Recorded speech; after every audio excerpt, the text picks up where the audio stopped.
ನನ್ನ ಪ್ರಿಯ ಸ್ನೇಹಿತರೆ, ಯೇಸು ಕ್ರಿಸ್ತನಿಗೆ ಸ್ತುತಿ ಮತ್ತು ಮಹಿಮೆ.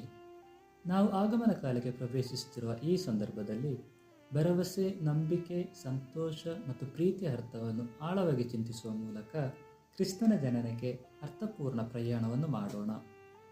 1ನೇ ವಾರ, ನಿರೀಕ್ಷೆಯಲ್ಲಿರೋ ಭರವಸೆ. 1ನೆಯ ದಿನ, ಕಾಯುವಿಕೆ ಮತ್ತು ನಿರೀಕ್ಷೆ. ಕ್ರಿಸ್ತನ ಆಗಮನಕ್ಕೆ ನಮ್ಮ ಹೃದಯಗಳನ್ನು ಸಿದ್ಧಪಡಿಸುವ ಸಮಯ.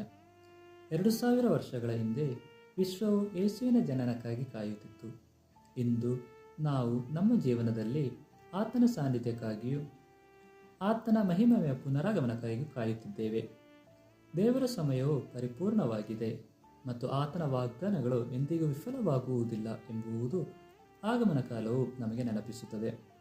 ಈ ಭರವಸೆಯ ಕಾಲವನ್ನು ಸಂತೋಷಭರಿತ ನಿರೀಕ್ಷೆ ಹೃದಯದೊಂದಿಗೆ ದೇವರ ವಾಗ್ದಾನಗಳನ್ನು ಸ್ವೀಕರಿಸೋಣ. ಆಮೇನ್.